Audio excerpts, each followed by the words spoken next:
It was a bright morning in the small town of Umweze, where everyone knew each other, and life moved at a leisurely pace. The birds sang merrily on the trees, and the cold breeze carried the scent of freshly cut grass. The town was waking up to another day, but for young Ugo, the day had already begun with a sense of unease. Ugo was 16 years old, the youngest in a family of 4 children. His father was a mechanic, known for his skillful hands and his no-nonsense approach to life. His mother was a homemaker, devoted to her children and their upbringing. Ugo's elder brother, Emeka, had left home to learn a trade, while his elder sister, Ada, had married young, leaving Ijeoma, the third child, and Ugo as the only ones still under their parents' roof. Ijeoma was the apple of Ugo's eye. She was 18, intelligent and beautiful, with a heart as pure as gold. Ugo admired his sister greatly, not only because she was his closest sibling, but also because she was a source of pride for their family. Unlike other girls her age, who were often distracted by the fleeting thrills of adolescence, Ijeoma was focused on her studies and always dreamed of making something of herself. However, there was one shadow that loomed over their otherwise peaceful lives. It was the caretaker, Mark. He was a tall, handsome man in his early 30s. Although he was responsible for maintaining the compound where the Okoro family lived, his presence often filled Ugo with a sense of unease. Mark had a way of making everyone feel small around him, especially Ugo, who couldn't help but notice the way his sister seemed to be drawn to the caretaker's charm. It was one of such mornings that Ugo was heading to school when Mark called him. "Ugo," Mark called, his voice low and authoritative.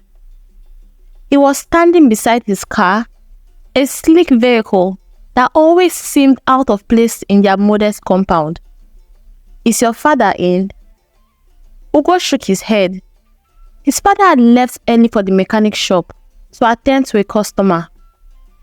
Mark frowned slightly, then asked about Ugo's mother. Again, Ugo shook his head. His mother had gone to the market to buy food for the day. Finally, Mark's gaze softened as he asked, "Is your sister Ijeoma at home, or has she gone to school?" Ugo hesitated for a moment before answering. "She's still at home. She's dressing up." Mark smiled, a gesture that made Ugo feel even more uncomfortable. He opened his car and handed Ugo a brown envelope. "Give this to your sister and tell her to call me." Ugo took the envelope, his mind racing with questions. Why would Mark give Ijeoma any envelope? And what was inside it? But before he could continue asking or thinking about it, Mark reached into his pocket and pulled out a 1,000 naira note. "Here," he said, pressing the money into Ugo's hand. "Use this in school and buy something for yourself." Ugo felt a surge of pride as he held the money. It was the most anyone had ever given to him, and he couldn't help but feel a sense of importance as he pocketed the notes. "Thank you, sir," he said, before running off towards his house. When Ugo returned home, he found Ijeoma getting ready for school. She was wearing her neatly ironed uniform, applying lip gloss to her lips. Ugo handed her the brown envelope, his curiosity piqued. "Who is it from?" she asked, her tone nonchalant as she slipped the envelope into her school bag. "It's from the caretaker," Ugo replied, eyeing his sister with suspicion. "He told me to give it to you and said that you should call him." Ijeoma's expression remained unchanged, but Ugo couldn't help but feel that there was something more to their interaction. Why did she seem so comfortable referring to the caretaker by his first name? And why did Mark seem so interested in her? He thought. As Ugo walked to school, his mind buzzed with the thoughts of Mark and Ijeoma. He couldn't shake the feeling that there was something going on between them, something that his parents knew nothing about. But how could he prove it? And even if he did, what could he do about it? That evening, as the family gathered for dinner, Ugo couldn't help but notice the way Ijeoma kept glancing at her phone, as if she was waiting for a message. His suspicion grew, but he kept them to himself, not wanting to cause any trouble without proof. Little did Ugo know that the events of the coming months would confirm his worst fears and change his family's life forever. The months passed by uneventfully, with life in Umweze carrying on as usual. The seasons changed, and soon it was time for Ijeoma to sit for her final exams in school. The atmosphere in the Okoro household was tense but hopeful as everyone prayed for Ijeoma's success. However, beneath the surface, Ugo's suspicions about his sister and Mark continued to grow. He had noticed how Mark seemed to be spending more time around their house, often finding excuses to talk to Ijeoma or give her small gifts. Ugo's unease deepened, but he still didn't know how to confront his sister about it. One Sunday, as the family prepared to go to church, Ijeoma complained of a severe headache. She had been studying late into the night for the exams, and the stress was beginning to take its toll on her. Ugo's father, concerned but pressed for time, left a 100 naira note on the table and told Ijeoma to buy paracetamol from the local chemist. "Take 2 tablets and rest, my dear," he said gently. "We'll be back very soon. Ndo biko." Ijeoma nodded weakly, too tired to argue. As the rest of the family left for church, Ugo stayed behind, worried about his sister's condition. He touched her forehead and was alarmed to find that she was burning up with fever. "Ijeoma, have you eaten anything today?" he asked, his voice filled with concern. Ijeoma shook her head, her teeth chattering from the cold sweat that had overtaken her. Ugo quickly grabbed the money his father had left and headed for the gate, determined to buy the medication she needed. Just as he was about to leave the compound, Mark's car pulled up. Ugo's heart sank as the caretaker stepped out, his expression serious. "Where are you going, Ugo?" Mark asked, his eyes scanning the boy's worried face. "I'm going to buy paracetamol for Ijeoma," Ugo replied, his voice trembling slightly. Mark's face darkened with concern. "Paracetamol? That won't do. She needs proper medical attention. Go and fetch her, and I'll take you both to the clinic." Ugo hesitated, but seeing the urgency in Mark's eyes, he ran back into the house and urged Ijeoma to get up. "Ijeoma, stand up. Mark is outside. He says we should go to the clinic," Ugo said, his voice pleading. Ijeoma's eyes widened in surprise, but she nodded weakly, and with Ugo's help, she managed to get dressed, and together they walked to Mark's car. The drive to the clinic was tense, with Ugo sitting in the back seat, watching as Mark spoke slightly and softly to Ijeoma, reassuring her that she would be fine. Ugo couldn't shake the feeling that something more to their relationship that met the eye, but he remained silent. At the clinic, the doctor examined Ijeoma and prescribed some medication for her. Mark paid the bills without hesitation and even bought extra groceries for the family on their way back. As they returned home, Ugo's suspicions were confirmed. Mark and Ijoma were more than just acquaintances. But how could he confront his sister about it? And what would his parents say if they even found out? The weeks that followed were a whirlwind of emotions for Ugo. He watched as Ijoma and Mark's relationship grew stronger, with the two of them spending more time together secretly. The day of Ijoma's final exams finally arrived, and the entire family was filled with anticipation.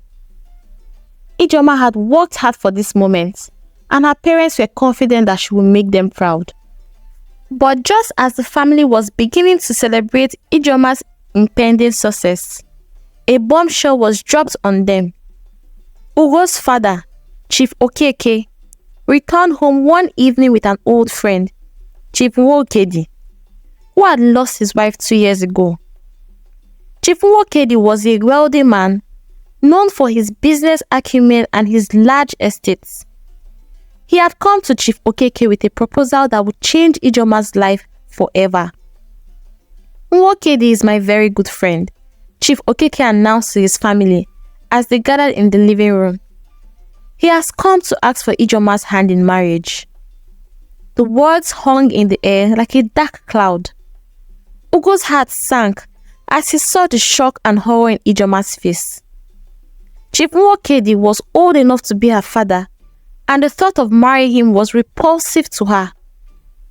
Mama Emeka, Chief Okeke continued, addressing his wife. Nwokedi has been a family friend for many years. He is a good man, and he's going to take good care of our daughter. Ijoma's heart was pounding in her chest. She felt like her world was crumbling around her. How could her parents do this to her? How could they sell her off to an old man for just money? Ijoma, say something, Chief Nwokedi urged, his voice gentle but firm.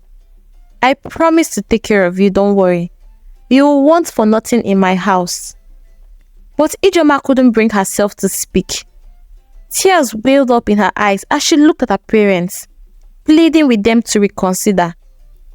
Ijoma, please don't cry, her mother whispered. This is what is best for you. You'll see. But Ijoma knew that her mother was only saying these words to ease her own guilt. Deep down, Mama Emeka knew that this marriage was wrong, but she was too afraid to go against her husband's wishes. As Chief Nwokedi handed over the bride price, Ugo felt a surge of anger and helplessness. How could his father do this to his sister? How could he sell her off to an old man for money? But there was nothing Ugo could do. He was just a child. His voice meant nothing to the face of his father's authority. That night, as Ijoma cried herself to sleep, Ugo lay awake, determined to find a way to help his sister. He knew that the only person that could help them now was Mark. But how could he ask a man who was already battling his own demons for help? As the night wore on, Ugo made up his mind. He would go to Mark the next day and tell him everything. It was their only chance to save Ijoma, a fate that she didn't deserve. The next morning, Ugo wasted no time in seeking out Mark, and he found him in his apartment watching a football match. Mr. Mark, please, I need to talk to you. Ugo blurted out, his voice trembling with urgency. What's the matter, Ugo?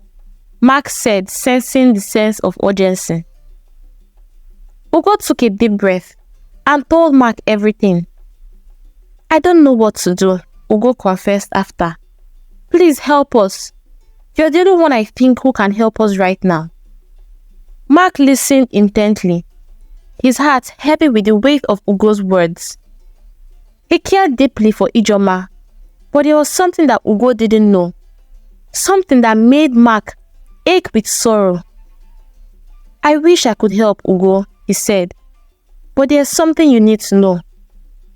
I would marry your sister, but I am HIV positive. Ugo stared at him in shock.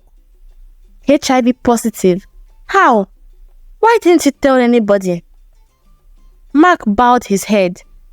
I didn't want to burden your family with my problems. I've been living with this disease for years, and I know my time is near. That's why I've always kept my distance from Ijoma, despite the fact that I really love her. I didn't want to drag her into my mess. But I still want to help Ijoma, he continued, his voice filled with determination. I may not have much time left, but I'll do everything I can to save her from this marriage. Ogo nodded, his heart filled with gratitude. Thank you. I don't know what I would have done without you. True to his word, Mark wasted no time in taking action. He went to Chief Okeke's house that very evening, carrying a bottle of wine as a symbol of his intentions. Chief Okeke was taken aback by Mark's proposal. He had always seen him as a mere caretaker, not someone who could afford to even offer his daughter a future. But as Mark spoke, Chief Okeke realized that this man was serious, and more importantly, that he really cared about Ijoma. Mark offered 3 times the bride price that Chief Okeke had given, a gesture that left Ugo's parents speechless. They had been swayed by money before, and now they were faced with a decision that could change their daughter's life forever. Mama Emeka looked at her husband, her eyes filled with hope. Papa Emeka, maybe this is a sign. Maybe we are not supposed to marry Ijoma off to Chief Okeke. And so, with the blessings of her parents, Ijoma was free from the clutches of an unwanted marriage. But the journey ahead was not fraught with challenges. As Mark's health continued to decline, and the shadow of his illness loomed over their future. Mark and Ijoma's relationship blossomed in the months that followed. Despite the challenges they faced, Mark was determined to give Ijoma the life she had deserved, and he spared no expenses in ensuring that she received the best education possible. Ijoma, for her part, was grateful for the second chance at life that Mark had given her. She admired his strength and resilience, and she vowed to stand by him no matter what. But as the days turned into weeks, Mark's health began to deteriorate rapidly. The disease that had plagued him for so long was finally taking its toll, and there was little that could be done to stop its progression. One evening, as Mark lay in bed, so weak to move, he called Ijoma to his side. "My love," he whispered, "I'm so sorry for everything. I wish I could have given you a better life." Ijoma shook her head, tears streaming down her face. "Don't say that. You've given me more than I could ever ask for. You saved me from a life of misery, and I'll always be grateful." Mark smiled weakly, his eyes filled with love. "I want you to promise me something, Ijoma. Promise me that you will live your life to the fullest. Don't let anything hold you back. You have so much potential, and I want to see you achieve your dreams." Ijoma nodded. "I promise. I'll make you proud." Mark closed his eyes, a sense of peace washing over him. He had done everything he could to ensure Ijoma's happiness, and now he could rest knowing that she would be taken care of. The next morning, he passed away in his sleep, leaving Ijoma heartbroken but determined to honor his memory. With the money that Mark had left, Ijoma was able to complete her education and pursue a career in nursing. She worked hard and eventually received a scholarship to study in Australia, a dream that Mark had always encouraged her to follow. Years passed, and Ijoma's life took her to places she would never have imagined. She graduated from nursing school in Australia with honors and was offered a job there, where she met a kind and compassionate man named Klaus. He was a doctor who had dedicated his life to helping others and was immediately drawn to Ijoma's strength and determination. Ijoma never forgot the man who had sacrificed so much for her. She made a vow to visit Mark's village every year to pay tribute to his memory, a promise that she kept faithfully. The two of them fell in love, and Klaus soon proposed to Ijoma, promising to support her in all her endeavors. Ijoma accepted his proposal, and they began planning their future together. But before she could fully embrace her new life, she knew she had to return to Nigeria.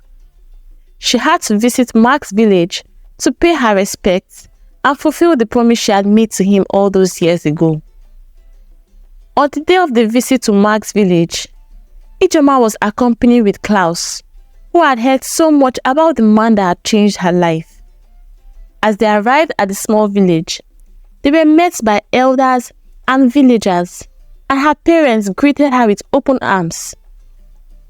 Ijoma knelt down by Mark's grave, tears streaming down her face as she whispered a prayer of gratitude. "Thank you," she said softly. "Thank you for everything you did for me. I'll never forget you, Mark, and I'll always cherish the love and sacrifice you showed me." As she stood up, Klaus took her hand and squeezed it. "He was a good man, Ijoma, and you were lucky to have known him." As they left the village and returned to Lagos, Ijoma knew that she was ready to start a new chapter of her life. She had found love and happiness with Klaus, and she was determined to make the most of the opportunities that lay ahead. But no matter where life took her, Ijoma would always remember the man who had given her a second chance at life, the man who had shown her the true meaning of love. And as she and Klaus prepared to start their life together, Ijoma knew that Mark's legacy would always live on in her heart forever.